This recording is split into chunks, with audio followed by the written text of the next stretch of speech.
o ser humano pode querer ir até o Messias? Agora que nós vamos entrar aqui nos versículos que eles gostam muito de usar.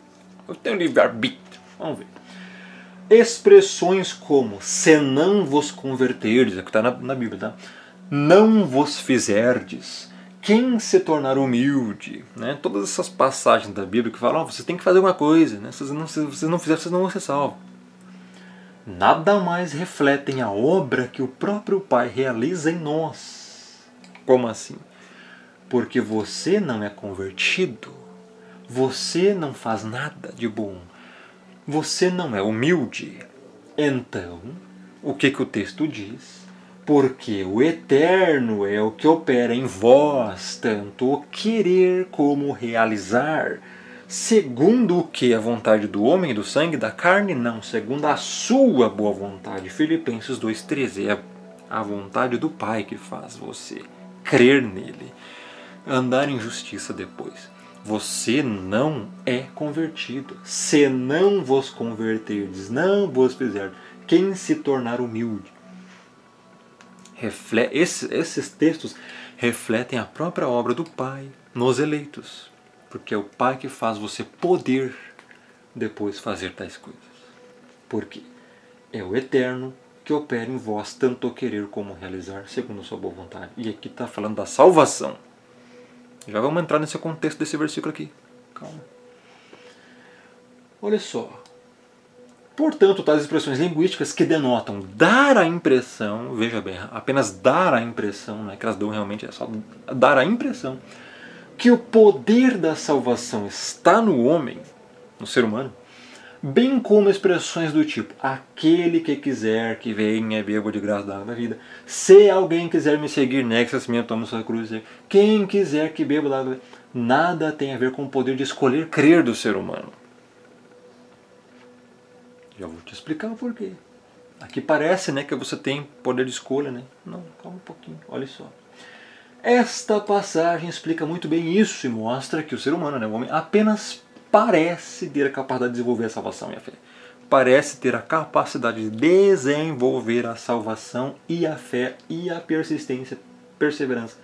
Quando, na verdade, é o próprio Pai quem dá tudo isso ao ser humano, ao homem. Olha só.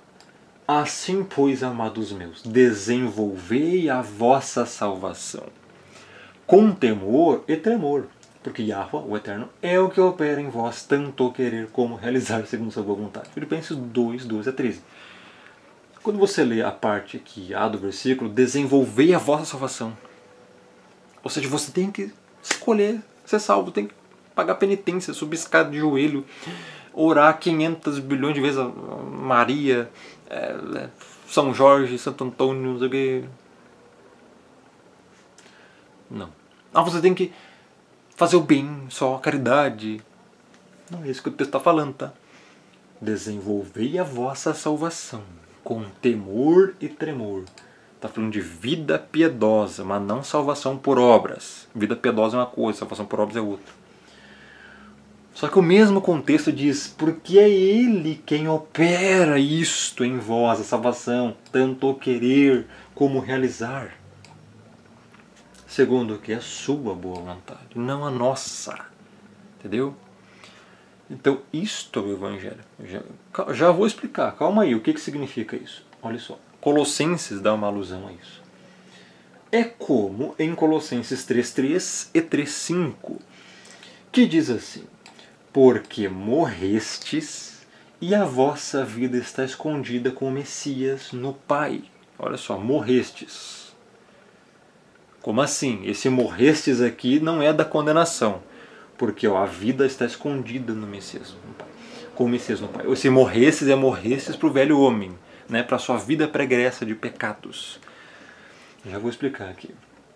Olha só o que diz Colossenses 3,5. Fazei, pois, morrer a vossa natureza terrena. Colossenses 3,3 e 3,5, no mesmo contexto.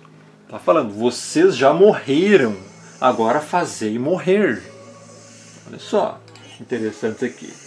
A conclusão inevitável do fato de que eles morreram, passado, o verbo no passado, com o Messias, né? aqui ó, no 3.3, é que eles devem agora eliminar na prática suas inclinações carnais. É isto que significa. Você já foi salvo, é o que ele quer dizer. Tem uma nova prática de vida agora. Eliminando suas práticas carnais. É isso que significa. Olha só. Porque morrestes, qual que é a palavra aqui? Apethanete. E façam morrer, necróssate. São duas coisas um pouquinho diferentes. Ou seja, você já morreu. Então agora façam morrer. Tem que entender essas coisas. O imperativo façam morrer se apoia no fato consumado, indicativo, de que já morremos com o Messias. Ou seja, porque você já foi salvo, você é capaz de dar bons frutos. Se você tentar dar bons frutos antes de ser salvo, você vai tentar ser salvo por legalismo, por livre-arbítrio. Eu escolho, você nem passou pela porta. Você não foi regenerado, convertido e salvo. Você está vivendo uma libertinagem achando que é livre-arbítrio. Livre-arbítrio não é libertinagem. Foi para a liberdade que o Messias nos libertou. Libertou do que? Do pecado. E não para viver na prática do pecado.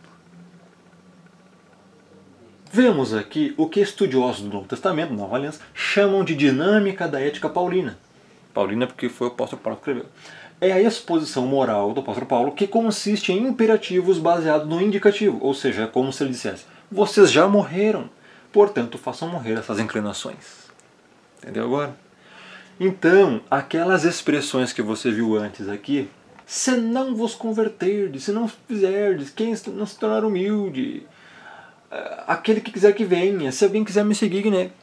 Não é livre-arbítrio. Não está dando poder de escolha, está dizendo, olha, o eleito, a pessoa que o Criador escolheu antes da fundação do mundo para ser salva, esta pessoa é a única que vai conseguir seguir o Messias, a única que vai conseguir beber de graça da água da vida, a única que vai atender o chamado, porque ela vai nascer de novo primeiro, vai morrer para o velho homem, e então vai conseguir fazer as boas práticas.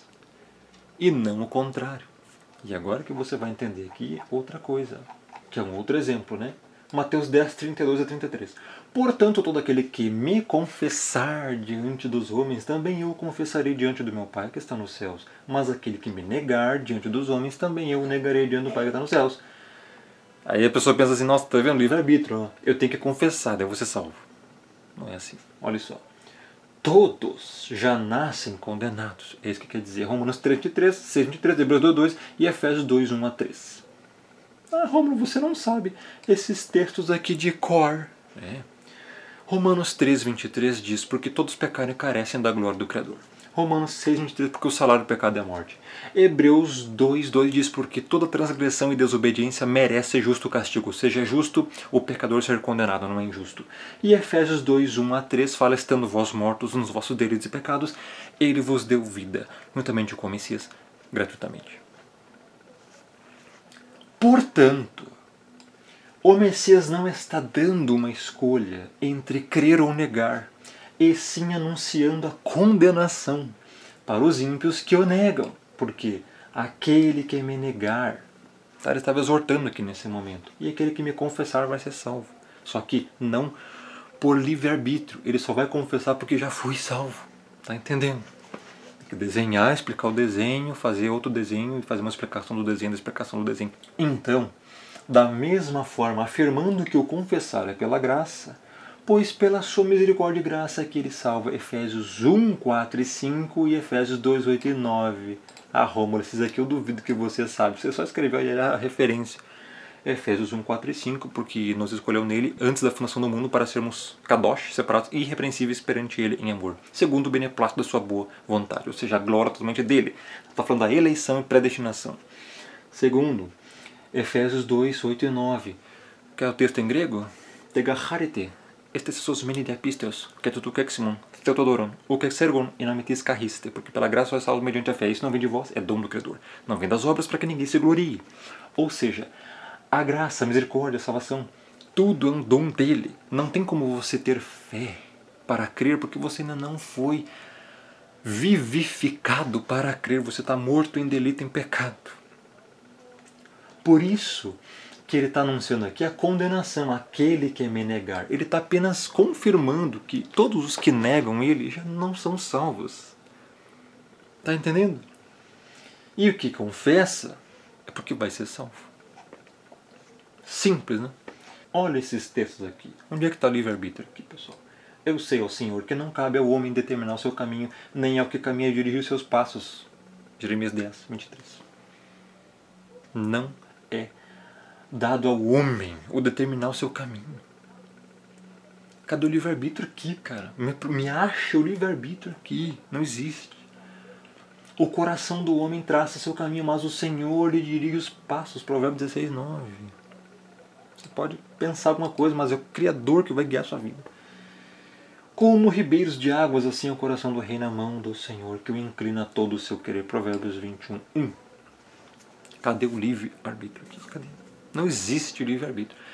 Então, explicando esses textos, porque você pode estar indo para o lago de fogo pensando que você tem o controle da sua vida. Porque no momento em que você defende livre-arbítrio e nega a predestinação, que é uma doutrina bíblica muito expressa na Escritura, inclusive nos textos que eu já expliquei antes, tá?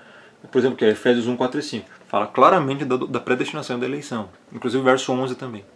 Pessoa que atribui a si a salvação. Não. O Messias morreu por todos. Cabe a mim escolher. Ah, legal. Então o sacrifício dele foi algo apenas possibilitador e não efetivo. Legal. Então, cara, você devia ser arrebatado, né? Porque, o que você está fazendo aqui, cara? Você é Deus agora. Você pode escolher qualquer coisa, tem livre-arbítrio. É ridículo esse pensamento, né? E herético, antibíblico. Então, assim, o perigo de uma má interpretação é essa. Aí que vem as heresias. As pessoas, elas não compreendem a verdade. E daí, por isso, vomitam cada insanidade bíblica, que é repugnante, sabe? Então, esta é a verdade, tá? Nos próximos vídeos aí eu vou falar sobre também a eleição incondicional, ou predestinação e depravação total, que ainda faltam uns textos. A verdade está escancarada, tá? Te ensinaram errado a vida toda. As pessoas estão indo pro inferno achando que estão salvas. Quando chegar naquele dia, o pavor vai ser imenso de saber e ouvir a ordem: apartai-vos de mim, malditos, para o lago de fogo. Não vos conheço, nunca vos conheci. Você acha que é brincadeira isso? Entenda. A glória da salvação é totalmente do Pai. Nada em você. Nada em você. Você não participa de nada na salvação. Pela Escritura, Ele predestina em primeiro lugar.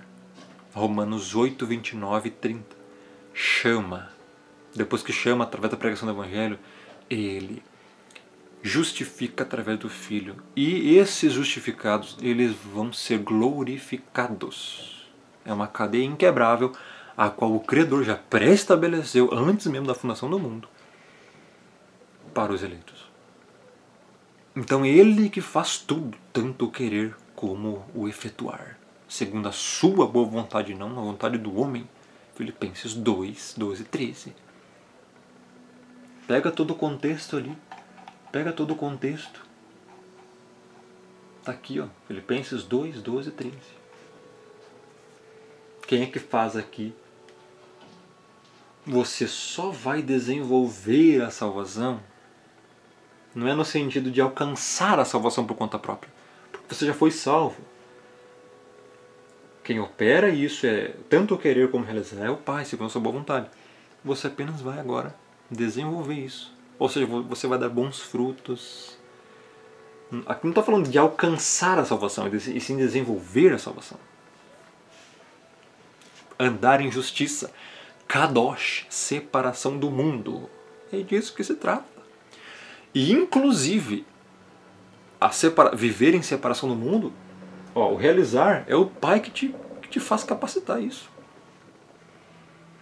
Todo o processo salvífico é dele. Quem atribui a si, quem diz que tem livre-arbítrio para escolher a salvação, não é salvo. É um ímpio que está ensinando falsas doutrinas, que está crendo em falsas doutrinas condenatórias, que não conhece o Evangelho, não conhece o Criador. Não adianta você ficar com raiva, odiar. Essa é a verdade. E você não pode ir contra a verdade. Me acompanhe nos próximos vídeos aí, Romulo Marasquim. Me procure no Telegram. Grande abraço.